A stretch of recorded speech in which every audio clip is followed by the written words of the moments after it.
সুপ্রভাত দর্শক বন্ধুরা, এইচডি লাইভ 24/7 আপনারা স্বাগত। আজ অর্থাৎ 23শে জ্যৈষ্ঠ 1433 বাংলা রবিবার, ইংরেজি 7ই জুন 2026 সানডে। দেখে নিচ্ছি আজকের দিনে বেশ কিছু সংবাদ পত্রে কি কি সংবাদ শিরোনাম রয়েছে। ডেইলি দেশের কথা প্রথম পাতায় রয়েছে, লড়াই করেই রক্ষা করতে হবে অধিকার, মানিক দে। শ্রমকোট বাতিল দাবিতে শুরু হচ্ছে আন্দোলন, আগস্টে রাজ্য সমাবেশ।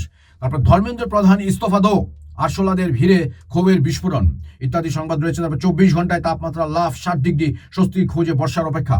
তারপর বামফ্রন্ট ঐক্যবদ্ধভাবে লড়বে ভিলেজ কমিটি নির্বাচনে। তারপর দিল্লির ঢেউ আগরতলায়। তারপর খার্গেকে চিঠি, বেবির অবস্থান স্পষ্ট করতে হবে কংগ্রেসকে। ডেইলি দেশের কথা শেষের পাতায় রয়েছে এখানে, সুসেন কপালী স্মরণসভা, জনগণের সাথে নিবিড় সম্পর্ক গড়ে তুলুন মানিক সরকার। তারপর জলপ্রপাতে ডুবে মৃত্যু যুবকের। তারপর মূল্যবৃদ্ধির বিরুদ্ধে রাজ্যের বিভিন্ন স্থানে বিক্ষোভ। তারপর অর্ধ কোটি টাকার নেশার ট্যাবলেট উদ্ধার। তারপর শোক শ্রদ্ধায় শেষ বিদায় সুবোধ মজুমদারকে। তারপর সরকারের দেখা নেই, চাঁদা তুলে রাস্তা সংস্কার আমলকি মুরার মানুষের। এর পরের পত্রিকাটি যেটি আমি দেখছি সেটি হচ্ছে স্যান্ধন পত্রিকা, প্রথম পাতা থেকে। দিল্লিতে উপচে পড়া ভিড়ে ককরোচ পার্টির বিক্ষোভ। তারপর উপারের আম এপারের বিপন্ন চাষি। তারপর কুমারঘাট হাসপাতালে সরঞ্জাম ক্রয়ে ঘোটালা। তারপরে কৃষ্ণনগরে বিদ্যুৎ বিভ্রাটে ক্ষোভ, সারা রাজ্যে পরিষেবা নিয়ে প্রশ্ন। তারপর পাথরের 42 বকিতে নেশা পাচার সাফল্যে চাঞ্চল্য। তারপরের শেষের পাতায় রয়েছে তেলিয়ামুড়া হাসপাতালে একাধিক অনিয়ম। তারপর পুষ্পবন্ত হোটেল মথার ভিতরেই প্রশ্ন উঠল। তারপরের পত্রিকা আমার হাতে যেটি রয়েছে আজকের দিনে ত্রিপুরা দর্পণ, প্রথম পাতায় রয়েছে, দেশ জুড়ে 20 লক্ষাধিক শিক্ষকের চাকরি চরম অনিশ্চয়তার মুখে। বহু শিক্ষক সংগঠনের মতে 20 বছরেরও বেশি সময় শিক্ষকতার পর বাধ্যতামূলক টেট অসম্মানজনক ও ঝুঁকিপূর্ণ। তারপর সাইকার বাড়ি জলপ্রপাতে যুবকের মৃত্যু। তারপর বেহাল স্বাস্থ্য পরিষেবা নিয়ে তীব্র অসন্তোষ মুখ্য সচেতকের। তারপর মাত্র 6 ঘন্টায় দিল্লি শিলিগুড়ি বুলেট ট্রেন রেলমন্ত্রী ঘোষণা। তারপর ককরোচ জনতা পার্টির বিক্ষোভে উত্তাল দিল্লি, 7 দিনের মধ্যে ধর্মেন্দ্র প্রধানের ইস্তফার হুঁশিয়ারি। তারপর নেশা কারবারির বাড়িতে কেন্দ্রীয় সংস্থা। তারপর অধিকার আদায়ের লক্ষ্যে আন্দোলনের বার্তা মানিকের। তারপর টেন্ডার ছাড়াই হাসপাতালে 33 লক্ষ টাকার সরঞ্জাম ক্রয় কুমারঘাট। স্যান্ধন পত্রিকা শেষের পাতায় রয়েছে, রাহুল শুভমনের 17 রান প্রথম দিনে আফগানিস্তানের বিরুদ্ধে, চালকের আসনে ভারত। তারপর ফুটবলের মানোন্নয়নে একগুচ্ছ ঐতিহাসিক সিদ্ধান্ত ফোরামের।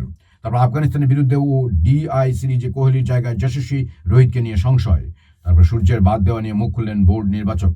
আর্জেন্টিনা সমর্থকদের স্বস্তি দিয়ে অনুশীলনে মেসি।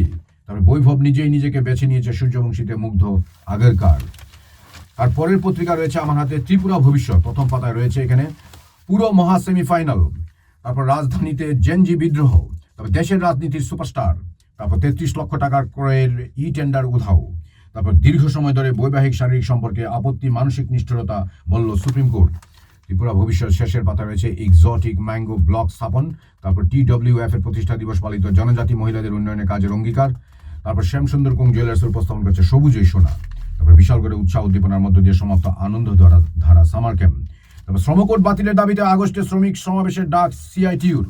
তারপর পঞ্চায়েত অগ্রগতি সূচকে দেশের সেরা ত্রিপুরার যুগল কিশোরনগর। দর্শক বন্ধুরা, আজকের দিনে পত্রপত্রিকা পাঠ এখানেই সমাপ্ত। আমার সঙ্গে এতক্ষণ থাকার জন্য আপনাদের সবাইকে অসংখ্য ধন্যবাদ। দেখতে থাকুন HD live 24/7 YouTube, Facebook, WhatsApp এবং ইনস্টাগ্রামে। আজ রবিবার দিনটি খুব ভালো কাটুক, এই শুভেচ্ছা রইল। নমস্কার। যতন হাম্বাই খুলুম খা।